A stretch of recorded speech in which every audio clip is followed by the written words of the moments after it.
Nah, dalam peristiwa itu tentu kita ingin melihat bagaimana masyarakat menyampaikan haknya untuk berpendapat, berekspresi dalam aksi unjuk rasa itu, Hmm. apakah seperti kita ketahui ada proses pengamanan begitu ya?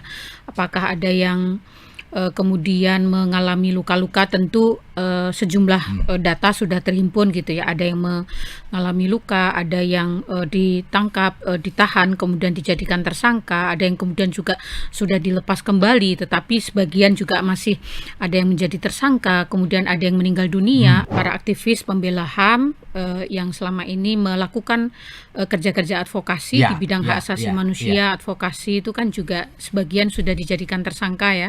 Sehingga nanti ini juga akan kita mintakan keterangan kepada kepolisian gitu ya, bagaimana prosedur hukum yang sudah dilakukan oleh kepolisian, akses atas bantuan hukumnya seperti apa, apakah ada indikasi kesewenang-wenangan. Dan ketika pemerintah memutuskan akan membentuk satu tim, ya tentu saya kira itu langkah yang positif gitu ya. Dan kita akan tetap melanjutkan kerja-kerja kita untuk melakukan pencarian fakta sebagai lembaga yang bekerja di bidang hak asasi manusia, sebagai lembaga independen yang memang diberikan kewenangan oleh undang-undang untuk melakukan itu.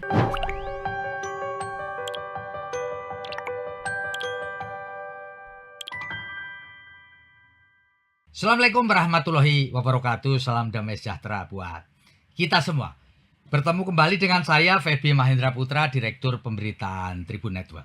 Tribuners, 6 lembaga hak asasi manusia berinisiatif membentuk tim independen Lembaga Nasional Hak Asasi Manusia pada 12 September 2025 terkait dengan kerusuhan pada akhir Agustus 2025 yang lalu. 6 lembaga ini terdiri dari satu Komnas HAM, yang kedua adalah Komnas Perempuan, lalu Lembaga Perlindungan Saksi dan Korban atau LPSK, kemudian Komisi Perlindungan Anak Indonesia KPAI, Komisi Nasional Disabilitas dan Ombudsman Republik Indonesia. Apa dan bagaimana tim ini? Telah bersama dengan saya Ketua Komnas HAM, beliau adalah Ibu Anis Hidayah. Saya akan sapa beliau. Assalamualaikum, Bu. Waalaikumsalam. Bu, bisa diceritakan dong bagaimana latar belakang dari pembentukan apa yang disebut dengan tim independen Lembaga Nasional Hak Asasi Manusia ini, Bu? Silakan. Ya, terima kasih Mas Feby. Perlu saya jelaskan bahwa seperti yang kami sampaikan pada tanggal 12 September lalu, bahwa ke-6 lembaga ini setelah melalui proses diskusi selama kurang lebih 1 pekan sejak 3 September 2025, kami memandang penting bahwa karena ke-6 lembaga sudah turun ke lapangan untuk melakukan pemantauan berdasarkan kewenangan masing-masing dan mendapatkan sejumlah informasi fakta, maka kami menyepakati untuk membentuk tim bersama, tim independen pencari fakta dari Lembaga Nasional Hak Asasi Manusia. Nah, tentu tim ini memiliki satu tujuan untuk memastikan bahwa identifikasi terkait dengan fakta informasi itu dilakukan secara objektif, imparsial, dan tentu akuntabel ya, karena ke-6 lembaga ini kan merupakan lembaga independen hak asasi manusia, sehingga berbasis pada kewenangan yang kami miliki, tentu objektivitas dan kehati-hatian itu menjadi satu prinsip yang kami pegang. Nah, apa yang mau kita ingin dorong gitu ya dari tim ini? Yang pertama, kami ingin mengidentifikasi fakta informasi terkait dengan peristiwa. Peristiwa itu ada peristiwa aksi unjuk rasa, kemudian juga ada kerusuhan ya yang terjadi pada akhir Agustus sampai September 2025. Nah, dalam peristiwa itu tentu kita ingin melihat bagaimana masyarakat menyampaikan haknya untuk berpendapat, berekspresi dalam aksi unjuk rasa itu, apakah seperti kita ketahui ada proses pengamanan begitu ya, apakah ada yang kemudian mengalami luka-luka? Tentu sejumlah data sudah terhimpun gitu ya. Ada yang mengalami luka, ada yang ditangkap, ditahan, kemudian dijadikan tersangka, ada yang kemudian juga sudah dilepas kembali, tetapi sebagian juga masih ada yang menjadi tersangka, kemudian ada yang meninggal dunia, ada fasilitas publik yang rusak gitu ya, atau infrastruktur di sejumlah daerah gitu, dan keenam lembaga ini sudah turun ke beberapa daerah untuk mengidentifikasi fakta-fakta terkait itu. Nah, tentu dalam memproses fakta data Ya. itu kami lakukan dengan pemantauan lapangan, pemantauan media, dan juga pemantauan media sosial untuk mendapatkan satu informasi yang lebih komprehensif. Tetapi tentu saja tim ini nanti begitu sudah mendapatkan satu temuan awal, Ya. kami berharap ada beberapa pihak yang bisa kami mintakan informasi, klarifikasi lebih jauh terkait dengan data-data dan informasi yang sudah kami temukan, seperti para ahli, organisasi masyarakat sipil, Ya. korban dan keluarga. Korban ini termasuk sipil, juga aparat yang menjadi korban, kemudian aparat yang sudah bekerja melakukan pengamanan, kemudian melakukan penegakan hukum, apakah kepolisian maupun institusi lainnya gitu ya, kemudian juga pemerintah dalam hal ini yang sudah menangani mereka yang luka-luka, baik itu pemerintah pusat, pemerintah daerah ya. Kemudian juga organisasi lain yang saya kira punya informasi terkait dengan fakta-fakta peristiwa sepanjang 25 Agustus sampai September, atau mungkin juga pra peristiwa dan pasca peristiwa.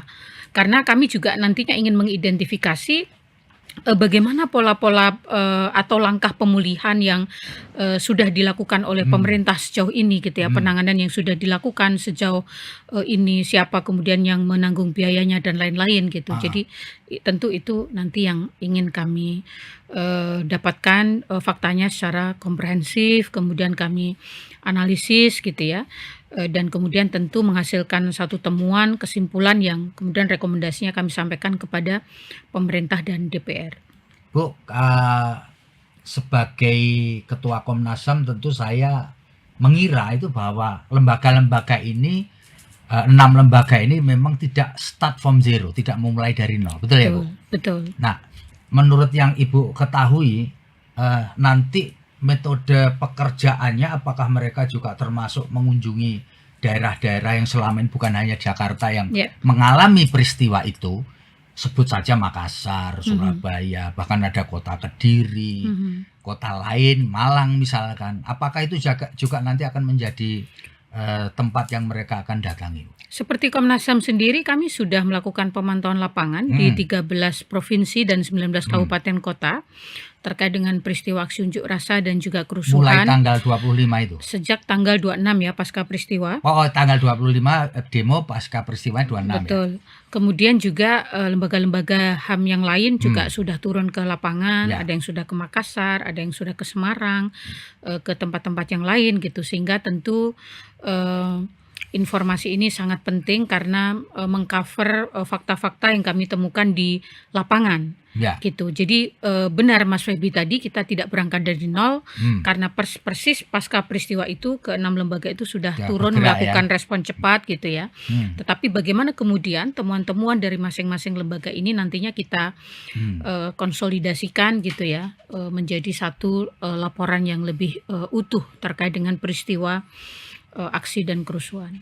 Bu, kalau boleh kita tahu, Bu, apakah nanti tim ini yang dibentuk di lembaga ini juga berkolaborasi, berkoordinasi atau menghubungi pemerintah-pemerintah daerah di luar polisi? Kan tentu kalau dengan polisi pasti, karena memang polisi adalah yang sekarang menangani sejumlah tersangka yang dituduh ikut terlibat dalam kerusuhan itu. Gimana Bu dengan pemerintah daerah? Tentu saja iya, karena pemerintah ini dalam konteks HAM itu kan pemangku kewajiban hak asasi manusia ya. Pemerintah yang memiliki kewajiban untuk menghormati, memenuhi dan melindungi. Artinya, dan selama aksi dan kerusuhan itu terjadi, para korban yang terutama yang mengalami luka-luka dan lain sebagainya itu kan sudah juga ditangani melalui respon cepat Ya. masing-masing pemerintah. Ada yang dibawa ke rumah sakit, ada yang kemudian rawat inap, rawat jalan dan lain-lain gitu ya. Itu Ya. bagaimana mekanismenya, siapa yang menanggung biayanya. Kemudian bagi masyarakat misalnya yang sudah melaporkan mengalami dampak psikologi pasca peristiwa ini, apakah ini sudah diidentifikasi atau belum gitu ya. Kemudian lembaga-lembaga pendidikan, karena terutama dalam peristiwa ini itu kan banyak sekali anak-anak. Betul. Mereka ada yang masih di bangku sekolah, Ya. ada yang anak-anak putus sekolah gitu, Ya. tetapi bahwa usianya yang masuk kategori usia anak itu kan cukup besar gitu. Betul. Sehingga tentu ini harus mendapatkan perlakuan yang khusus gitu ya. Nah, ini nanti juga akan kami koordinasikan dengan pemerintah. Makanya di dalam tim ini kan ada teman-teman dari KPAI yang sejak tanggal 26 itu sudah turun ke lapangan gitu. Kalau kita lihat selain fasilitas umum, properti milik negara, ada juga korban dari kerusuhan ini adalah rumah-rumah pribadi, Bu. Ya. Ya. Ada politisi, ada pejabat negara, dalam konteks ini Menteri Keuangan, apakah juga relevan untuk dibidik atau didatangin atau diteliti lebih dalam, Bu, soal properti milik pribadi. Kalau ada fasilitas umum, gedung DPR, gedung negara Gerahadi, lalu ada juga museum, bahkan di Kediri itu museum malah. Saya nggak ngerti kenapa museum jadi sasaran gitu ya. Sehingga benda-benda purbakala hilang gitu. Iya. Nah, itu, Bu. Ya tentu nanti semua hal yang kami indikasikan itu relevan untuk kami dalami ya, kami akan dalami ya, melakukan pendataan, mengkonfirmasi gitu. Karena dampak dari kerusuhan itu kan salah satunya terjadi penjarahan ya terhadap sejumlah rumah pejabat publik gitu. Sehingga tentu informasinya kami butuhkan selain informasi yang selama ini sudah beredar di media dan juga di media sosial. Ya. Kalau kita melihat tadi sudah disinggung oleh Mbak Anis, Bu Anis, bahwa nggak sedikit lah anak-anak di bawah umur itu yang kemudian harus berhadapan berurusan dengan hukum gitu ya. Nah, apakah sebenarnya so far ini melihat apakah mereka pendampingan, kan anak-anak kan juga harus pendampingan, lalu perlakuan, karena memang menyidik anak, mengadili anak kan beda dengan orang dewasa ya. Betul. Ya kan? Bahkan mereka tidak disebut tersangka dengan terdakwa. Anak-anak yang berhadapan dengan hukum. Gimana, Bu? Ya, sejauh ini itu menjadi fokus areanya KPAI untuk melakukan pemantauan dan setahu saya KPAI sudah turun ke lapangan ke berbagai wilayah untuk berkomunikasi dan berkoordinasi dengan kepolisian terutama untuk mengidentifikasi berapa jumlah anak yang ditangkap, ditahan, yang sudah dipulangkan, yang dijadikan tersangka. Sejauh ini memang dilakukan komunikasi agar diberlakukan penanganan sesuai dengan SPPA ya, Sistem Peradilan Pidana Anak gitu ya, untuk menghormati bagaimana hak anak tetap diperhatikan gitu dalam ketika anak berhadapan dengan hukum gitu. Jadi itu juga menjadi salah satu concern tim ini tentu saja gitu. Ya. Ada beberapa hal juga yang mungkin terkait dengan berbagai kerusuhan yang terjadi sepanjang, kalau saya menyebutnya akhir Agustus sampai awal dengan September gitu ya, Bu ya. Nah, ada sejumlah aktivis yang kemudian harus berurusan dengan hukum ya. Apakah Komnas HAM juga merasa penting untuk juga mendalami masalah ini? Tentu itu salah satu juga yang nantinya akan didalami oleh tim ini ya. Bagaimana para aktivis pembela HAM yang selama ini melakukan kerja-kerja advokasi di bidang hak asasi manusia, advokasi itu kan juga sebagian sudah dijadikan tersangka ya. Sehingga nanti ini juga akan kita mintakan keterangan kepada kepolisian gitu ya, bagaimana prosedur hukum yang sudah dilakukan oleh kepolisian, akses atas bantuan hukumnya seperti apa, apakah ada indikasi kesewenang-wenangan dan lain-lain gitu. Tentu kita gali lebih jauh nantinya dengan teman-teman di kepolisian maupun dengan teman-teman yang sudah dijadikan sebagai tersangka.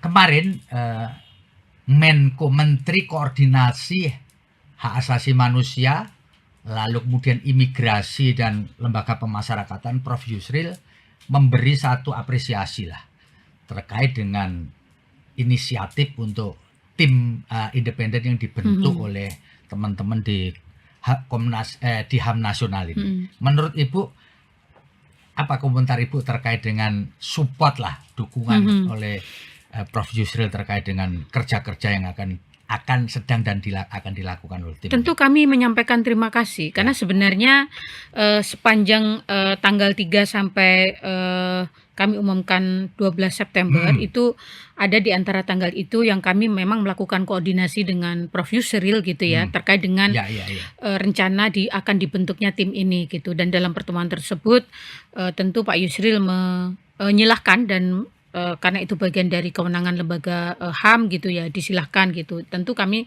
mengapresiasi dan menyampaikan terima kasih gitu, dan tentu nanti kami membutuhkan koordinasi ya dengan pemerintah gitu terkait dengan adanya jumlah data informasi yang perlu kami ingin klarifikasi gitu. Bu, boleh dong memberi komentar atau memberi respon terkait dengan rencana ini, baru rencana sih memang, pemerintah untuk juga membentuk tim independen ya setelah mereka menerima sejumlah tokoh, presiden maksud saya, menerima sejumlah tokoh dan menyampaikan rencana lah di hadapan tokoh itu untuk membentuk tim independen juga terkait dengan apa sih sebenarnya di balik unjuk rasa, kerusuhan, lalu kemudian menimbulkan sejumlah korban meninggal. Kalau nggak salah sampai sekarang menurut catatan kita sih masih 10 orang sih. Gimana Bu? Tentu itu langkah yang baik dan perlu diapresiasi. Saya kira ketika pemerintah memutuskan akan membentuk satu tim, ya tentu saya kira itu langkah yang positif gitu ya. Dan kita akan tetap melanjutkan kerja-kerja kita untuk melakukan pencarian fakta sebagai lembaga yang bekerja di bidang hak asasi manusia, sebagai lembaga independen yang memang diberikan kewenangan oleh undang-undang untuk melakukan itu. Dan kami berharap nanti tim ini juga bisa saling berkoordinasi misalnya gitu ya, untuk ya paling tidak apakah ada irisan temuan atau seperti apa gitu. Jadi ya baik juga saya kira kalau pemerintah membentuk tim itu. Menurut catatan seperti yang saya sudah sebutkan tadi, ada 10 orang yang meninggal dunia, baik secara langsung maupun tidak langsung terkait dengan kerusuhan itu. Apakah juga nanti keluarga orang-orang yang terkait dengan orang-orang yang meninggal dunia ini, Bu, perlu diakses juga oleh tim independen Lembaga Nasional Hak Asasi Manusia ini? Sejauh ini sudah ya Bu ya? Sudah kami lakukan permintaan keterangan, baik itu yang di Semarang, yang di Jogja, yang di Makassar gitu ya, kemudian yang di Papua, di Banten, di Jakarta. Jadi itu sudah kami lakukan. Komnas HAM sudah turun untuk meminta sejumlah keterangan terkait dengan beberapa pihak terkait, misalnya dari keluarga, dari rumah sakit, dari kepolisian gitu ya, dari organisasi yang terkait gitu. Kami sudah meminta informasi. Bu, mungkin bisa diberi sedikit elaborasi Bu mengenai perannya Ombudsman dan Komisi Nasional Disabilitas Bu di dalam konteks tim independen ini, tim independen Lembaga Nasional Hak Asasi Manusia, khusus untuk Ombudsman sama Komisi Nasional Disabilitas Bu. Iya, terkait dengan KND, karena komisi ini kan dibentuk berdasarkan mandat yang ada di dalam Undang-Undang tentang pelindungan disabilitas ya. Sehingga di dalam tim ini kami menggunakan perspektif inklusi agar bisa membaca lebih inklusif bagaimana dampak para korban yang kemudian menjadi disabilitas misalnya. Lalu akomodasi layak yang harus disediakan oleh negara harusnya seperti apa gitu ya. Konteksnya itu ya, jadi bahwa mereka yang menjadi korban dari kerusuhan itu kemudian menjadi disabilitas. Konteksnya itu ya. Betul. Dan kalau terkait ombudsman, karena lembaga ini kan merupakan lembaga pengawas layanan publik di Indonesia gitu. Nah, sementara dalam kerusuhan yang kemarin terjadi itu kan banyak sekali fasilitas publik yang terdampak ya karena kerusuhan gitu. Sehingga tentu ini nanti menjadi salah satu ranahnya ombudsman untuk mengidentifikasi gitu ya, sejauh mana kerusakannya, kemudian dampaknya apa terhadap layanan publik dan lain-lain gitu. Bagaimana kemudian ini akan dipulihkan ke depan gitu, karena karena layanan publik itu kan bagian dari hak asasi manusia gitu, sehingga ini dikhawatirkan akan mengganggu pemenuhan HAM bagi masyarakat kita gitu. Kalau yang LPSK Bu, Lembaga Perlindungan Saksi dan Korban, terkait dengan tim independen ini apa Bu perannya? LPSK juga sudah turun ke lapangan ke berbagai lokasi, tentu karena LPSK adalah lembaga yang memberikan pelindungan kepada saksi dan korban. Sejumlah permintaan mungkin sudah diterima oleh LPSK untuk memberikan pelindungan selama para korban ini berhadapan dengan hukum, kemudian juga bagaimana pemulihan bagi para korban gitu ya, karena LPSK kan juga menyediakan layanan pemulihan bagi Ya. masyarakat yang menjadi korban tindak pidana begitu ya, sehingga ini juga sedang dikoordinasikan dan akan menjadi bagian dari kerja tim secara kolektif nantinya. Kalau boleh kita tahu Bu, dari seluruh personil yang terlibat di dalam tim independen ini, itu berapa banyak Bu? Tim seluruh yang akan memberikan support kepada tim independen Lembaga Nasional Hak Asasi Manusia? Tentu lumayan besar, Lumayan karena besar ini tim ya? 6 lembaga ya. 6 Karena ini lembaga 6 berkolaborasi jadi betul. satu, meskipun kemudian perannya disesuaikan dengan tupoksinya masing-masing. Betul. Jadi ini full tim untuk itu ya Bu ya? Iya, betul. Kalau kita elaborasi dari tim ini Bu, tim ini tentu akan melakukan sebuah pertemuan rutin, evaluasi rutin, ya, ya untuk ngobrolin soal progres. Betul. Kira-kira gitu ya Bu, Betul. pekerjaannya Bu. Ya, jadi mereka nanti akan bareng-bareng. Oh, saya dapat apa, perlu ada tim asistensi untuk memberikan, Betul. mengolah data dan Iya. seterusnya ya Bu. Betul, Ya. betul. Jadi perlu ada kantor bersama kalau atau enggak? Sekretariatnya di Komnas HAM. Sekretariat bersamanya Iya. dilakukan di Komnas. Komnas HAM. Kalau meskipun tadi Bu Anis sudah menyampaikan tujuannya, tetapi tentu bisa dijelaskan lebih gamblang lagi Bu. Nanti objektivitas dari tim ini nanti reportnya mau disampaikan kepada siapa, ya dan tujuannya nanti kira-kira yang ingin diraih apa gitu bisa dijelaskan. Terutama nantinya akan diberikan kepada siapa Bu? Hasil pekerjaan dari tim independen Lembaga Nasional Hak Asasi Manusia. Ya, jadi nanti kalau kami sudah selesai melakukan sejumlah Seluruh rangkaian ini ya. seluruh rangkaian selesai, maka tentu laporan ini akan kami sampaikan kepada pemerintah dan ini Presiden dan juga langsung DPR gitu ya, untuk kemudian Presiden bisa dan DPR ya. untuk bisa ditindaklanjuti, tetapi juga dalam setiap perkembangan kami akan menyampaikan perkembangannya dan kami akan konsultasikan gitu ya. Tetapi juga tentu publik juga berhak tahu gitu ya apa yang sedang kami kerjakan gitu, sehingga nanti secara bertahap, secara reguler kami akan menginformasikan informasi-informasi terkait dengan perkembangan tim itu ini. bertahap, disampaikan secara Iya. bertahap. Tapi Iya. di ujungnya nanti juga Proses ya, Ah. kami sudah sampai pada proses apa gitu, apa yang sejauh ini sedang tim ini kerjakan gitu ya, sehingga nanti sebelum sampai pada laporan akhir. nanti pada ujungnya juga akan disampaikan ke publik atau hanya ke Presiden saja? Di ujung nanti, di ujung dari seluruh rangkaian pekerjaan yang dilakukan oleh tim independen ini. Iya, tentu saja. Oke. Ya. Bu, supaya kita publik tahu, mungkin Ibu bisa memberikan semacam simpulan dan closing statement kepada masyarakat, pembaca kita, pendengar kita mengenai tim independen Lembaga Nasional Hak Asasi Manusia. Ibu, silakan. Iya. Tim ini kan memang dibentuk sebagai satu komitmen 6 lembaga HAM ini atas peristiwa yang terjadi pada akhir Agustus hingga awal September gitu, dan banyak sekali fakta-fakta yang sudah kami dapatkan dari 6 lembaga, dan ini perlu untuk kami lakukan satu analisis pendalaman, kemudian untuk melihat temuan apakah ada dugaan pelanggaran hak asasi manusia yang tentunya nanti akan menjadi satu laporan, dan kami membuka seluas-luasnya ruang partisipasi publik bagi masyarakat, organisasi masyarakat sipil, kemudian masyarakat secara umum yang punya informasi data boleh ya? terkait dengan peristiwa Boleh ya? ini bisa menyampaikan kepada tim ini. Jadi ada nanti nomor WhatsApp yang bisa kami sampaikan gitu ya, nanti bisa ditayangkan sehingga Ya. masyarakat bisa menjangkau kami dengan leluasa untuk menyampaikan sejumlah informasi, karena ini adalah bentuk ruang partisipasi yang kami sediakan gitu, dan tentu tim ini membutuhkan dukungan juga dari masyarakat untuk bisa bekerja secara objektif, penuh kehati-hatian, tetapi juga menghasilkan satu laporan yang akuntabel. Itu ya, Bu. Terima kasih Bu Anis. Moga-moga pekerjaan atau kegiatan dari tim ini Mhm. berlangsung lancar sampai pada ujungnya, sehingga kemudian masyarakat bisa mengetahui secara gamblang mengenai hasilnya, termasuk hasil-hasil yang akan disampaikan kepada tadi pemerintah, dalam hal ini adalah Presiden Republik Indonesia dan Dewan Perwakilan Rakyat. Ya. Begitu ya Bu ya. Sekali lagi Bu Anies Hidayah, terima kasih.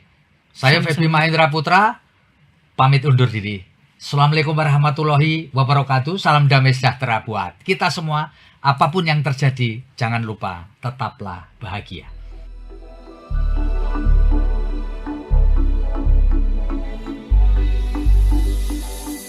Terima kasih sudah nonton. Jangan lupa like, subscribe, dan share ya.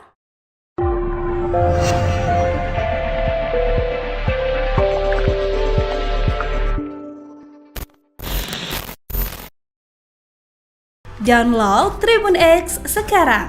Menghadirkan lokal menjadi Indonesia.